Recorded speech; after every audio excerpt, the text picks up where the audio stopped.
My mother-in-law threw away all my late grandmother's recipes that were family heirlooms. The smell hit me first, rotting vegetables mixed with last night's leftover pad thai.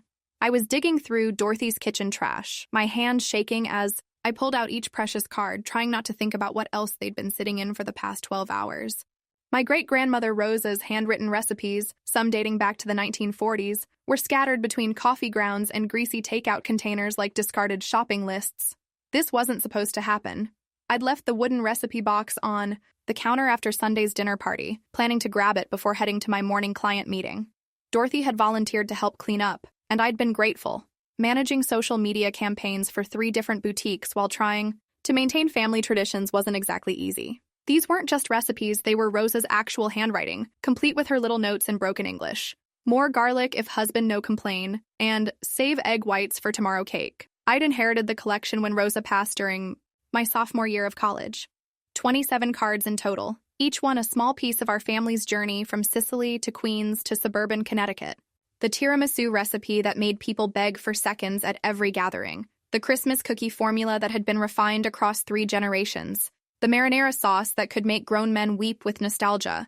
Finding them in the garbage felt like discovering someone had cremated family photos. Rosa's famous Easter bread recipe was completely waterlogged, the blue ink bleeding into illegible smears. Her handwritten measurements for Christmas Eve fish, 7 different preparations that anchored our holiday traditions, were torn down, the middle missing crucial details that existed nowhere else. But what made my blood run cold wasn't just the damage, it was the careful way they'd been discarded. Not accidentally swept into the trash during cleanup, but deliberately placed under other garbage, as if someone had wanted to ensure they'd be ruined beyond recovery. The wooden box they'd lived in was nowhere to be found. Dorothy appeared in the kitchen doorway, coffee mug in hand, taking in my appearance. Designer work clothes now stained with mystery liquids, tears streaming down my face as I clutched damaged recipe cards. Her expression wasn't surprised or apologetic. It was almost satisfied. Update. Thanks for all the messages. Just to clarify, these weren't copies I could reprint from the internet. These were original handwritten cards from my great-grandmother who immigrated in the 1940s. Some of you asked why I left them out. I never imagined someone would deliberately target them. Have you ever trusted someone who then destroyed something irreplaceable? The relationship with Dorothy had been deteriorating for months, but I'd attributed her coldness to normal mother-in-law adjustment issues. David was her only child, and she'd been widowed for nearly a decade. I understood protective instincts. What I hadn't understood was how deeply my cooking threatened her sense of control. It started with small digs, comments about how my dishes were too fancy for casual family dinners. Suggestions that I was showing off when I brought homemade focaccia instead of store-bought garlic bread. When relatives asked for my recipes, she'd loudly interject with alternatives from the Kraft website or recommendations for frozen versions from Trader Joe's. Last Easter, when my great-grandmother's lamb recipe had the entire family raving, Dorothy announced that she'd always found leg of lamb pretentious and suggested we stick to ham next year because it was more American. When David's uncle asked me to write down the marinade recipe, she actually physically stepped between us, claiming the conversation was making other guests feel excluded from all the fancy cooking talk. The passive aggression escalated after I started a small Instagram account featuring Rosa's recipes. Nothing commercial, just photos of finished dishes with brief stories about their family history. Within a week, I had 300 followers and comments from other Italian-American families sharing their own heritage recipes. Dorothy's response was to suggest I was exploiting family memories for internet attention and that Rosa would be embarrassed by all this showing off. 2 months ago, she'd started making direct attacks on the recipe collection itself. The wooden box was clutter that made my kitchen look disorganized. The handwritten cards were unsanitary compared to modern recipe apps. She'd even suggested I modernize by finding similar recipes online, completely missing the point that these weren't just instructions for cooking. They were physical connections to a woman who'd built our family's identity around shared meals. The week before the trash incident, Dorothy had cornered me during David's birthday party. While I was setting out antipasto made from Rosa's recipe, she'd hissed that maybe it was time to stop playing Italian housewife and embrace the fact that real modern women don't spend their weekends hand-rolling pasta like peasants. When I'd pointed out that David's entire family looked forward to these traditional dishes, she'd snorted and said they were just being polite to avoid hurting your feelings. Looking back, I should have recognized these weren't casual comments, but strategic attempts to undermine my position in the family. Dorothy felt threatened by my ability to create experiences that brought everyone together, to carry forward traditions that predated her marriage into the family. By attacking the source of these connections, Rosa's recipes, she was attempting to eliminate what she saw as unfair competition for family affection. Confronting Dorothy required every ounce of self-control I possessed. I waited until David came home from his software development job, then asked her to explain what had happened to my recipe collection. Her casual dismissal still makes my hands shake when I think about it. She'd been helping by cleaning up the disaster area I'd left in the kitchen.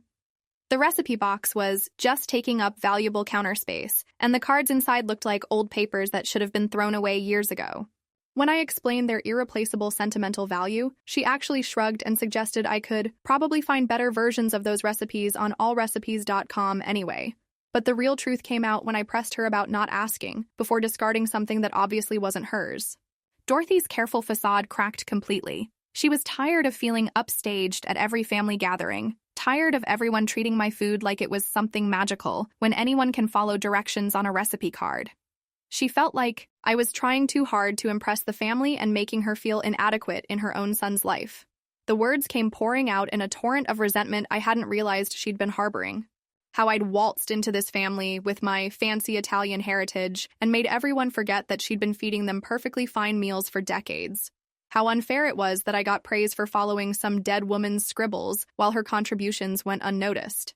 How she was sick of hearing about Rosa this and Rosa that when Rosa had been dead for 15 years and couldn't actually help with anything practical. David's reaction was somehow worse than his mother's callousness. He tried to play mediator, suggesting we could work together to recreate the recipes from memory or find similar versions online. When I explained that wasn't remotely the point, these were irreplaceable family artifacts, not just cooking instructions, he accused me of being overly attached to material objects and making his mother feel guilty for trying to help. The two of them actually tag-teamed me. Dorothy nodded along as David suggested this might be a blessing in disguise that would force me to move forward instead of living in the past. Maybe this was the universe's way of encouraging me to develop my own cooking style instead of copying someone else's work. When I pointed out that preserving family traditions wasn't copying but honoring heritage, Dorothy snorted and said I sounded like one of those PBS documentaries about immigrants that nobody actually watches. The next few weeks were brutal. I managed to salvage about half the recipes, though many were permanently damaged. I spent hours with a magnifying glass and cotton swabs, trying to preserve what remained of Rosa's handwriting. Some cards were beyond saving. Her famous Easter bread recipe was completely illegible, the measurements having run together when the cards got wet. The Christmas Eve fish preparations, 7 different traditional dishes that had anchored our holiday celebrations for decades, were torn and missing crucial steps that existed nowhere else. Dorothy's attitude remained unchanged. If anything, she seemed pleased with the outcome. She'd made her point about unnecessary sentimentality and continued making comments about how much simpler life would be if I'd just embrace normal American cooking. At David's birthday dinner, the following month when I brought a cake made from one of the few salvageable recipes, she loudly announced that Costco sheet cakes were just as delicious and save hours of unnecessary work. I started documenting everything. Every dismissive comment about my cooking, every attempt to redirect family praise towards store-bought alternatives, every suggestion that I was overcomplicating simple family meals. The pattern became undeniable. This wasn't about convenience or organization. This was about eliminating a source of my connection to the family, removing what Dorothy saw as unfair competition for her position as family matriarch. The breaking point came 3 weeks before Thanksgiving. Dorothy suggested we streamline the holiday by ordering everything from Whole Foods. When I mentioned that I'd already started planning the traditional menu around Rosa's recipes, she exploded. Maybe it was time to stop this ridiculous charade and admit that I was just trying to prove something with all the ethnic cooking nonsense. Normal American families, she declared, didn't make such a big production out of holiday meals. That's when I knew exactly what I needed to do. Dorothy had declared war on my family's heritage. Time to show her what she'd really destroyed. I spent the next 3 weeks in intensive recipe reconstruction mode. I called every relative who might remember details about Rosa's cooking methods. I studied water stains and faded ink with a magnifying glass, piecing together measurements from torn fragments. I experimented with combinations until flavors matched my childhood memories. Some recipes I managed to restore completely. Others I had to rebuild from scratch, using my knowledge of Rosa's cooking style and family stories about her techniques. The most painful part was accepting what was truly lost forever. Rosa's handwriting itself, the little flourishes, the misspelled English words, the personal notes in the margins, those were gone. The physical connection to her hands, her thoughts, her personality expressed through scratched-out corrections and added instructions. Dorothy had destroyed something that no amount of cooking skill could ever recreate. But I had something Dorothy didn't expect. I had a family that actually understood what she'd tried to take away. Update: the response has been overwhelming. So many of you sharing similar stories about family recipes and difficult in-laws. To answer common questions, yes, I documented everything. Yes, I considered legal action but decided on a different approach. The question is, when someone destroys your family heritage, do you handle it privately or make sure everyone knows what really happened? Thanksgiving morning arrived with Dorothy's usual passive-aggressive energy, amplified by her obvious expectation that the menu would be simplified after my little emotional breakdown about some old papers. She'd volunteered to bring store-bought sides and made several pointed comments about how reasonable people kept holidays manageable instead of turning them into cooking marathons. What she didn't know was that every single dish on that table had been painstakingly reconstructed from the recipes she'd destroyed. I'd spent weeks rebuilding Rose's formulas from memory, family stories, and damaged fragments. The stuffing recipe, restored from a card that had been soaked in coffee grounds. The cranberry sauce, recreated from torn pieces, and my aunt's childhood memories of watching Rosa cook. Even the dinner rolls, rebuilt from water-damaged measurements and multiple test batches until the texture matched my memory. When the family gathered, David's aunts, uncles, cousins, and family friends, all expecting another feast featuring my famous traditional dishes. I waited until everyone was seated and Dorothy had made her usual comments about the unnecessary effort I'd put into the meal.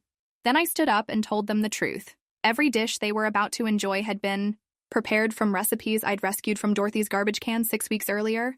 The handwritten cards that had guided our family's holiday traditions for 3 generations had been thrown away as old paper taking up space. I'd found them buried under leftover Thai food and coffee grounds, many too damaged to save, some torn beyond recognition. The silence that followed was deafening. David's Aunt Margaret, who'd been begging for Rosa's stuffing recipe for 20 years, stared at Dorothy in horror. His Uncle Tony, who always claimed my marinara reminded him of his childhood, looked like he'd been slapped. Even the teenagers, usually glued to their phones, looked up in shock. Dorothy's face cycled through multiple colors. She tried to defend herself, claiming she'd been helping with organization and that I was making a scene over nothing. But the family wasn't buying it. These people remembered Rosa. They understood the significance of her handwritten recipes and the connection they represented to their shared heritage. The aftermath was swift and decisive. David's family rallied around preserving what remained of Rosa's legacy.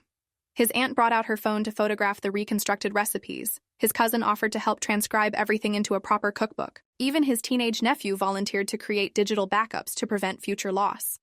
Dorothy was forced to apologize in front of everyone, though her apology sounded more like damage control than genuine remorse. She'd clearly underestimated how much the family valued these connections to their past. Her attempt to diminish my role had backfired spectacularly, instead highlighting exactly how important my contributions were to maintaining family traditions. David, finally understanding the magnitude of what his mother had done, quietly pulled me aside and apologized for not supporting me initially. Seeing his relatives' reaction to the truth had opened his eyes to just how significant the loss really was. 8 months later, Rosa's reconstructed recipes live in multiple formats: carefully rewritten cards in protective sleeves, high-resolution, digital scans stored in 3 different cloud services, and a beautifully bound family cookbook that David's aunt created as my birthday gift.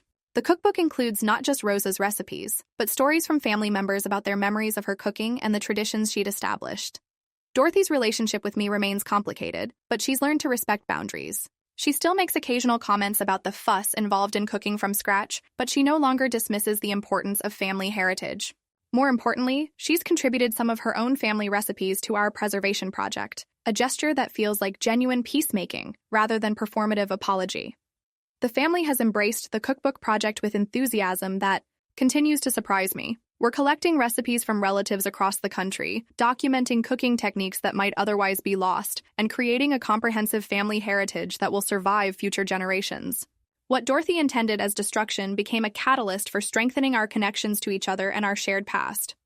David now understands the difference between convenience and connection, between simply feeding people and nourishing relationships through food. He's even started learning some of Rosa's techniques himself, something that would have made his great-grandmother proud. Update. This journey has been incredible. The Family Cookbook Project has brought us all closer together and we've discovered amazing recipes from relatives we barely knew cooked. Dorothy actually contributed her mother's apple pie recipe last month. Sometimes the worst betrayals lead to the most meaningful healing. But here's my question for you. When someone destroys something irreplaceable, can forgiveness ever fully restore what was lost?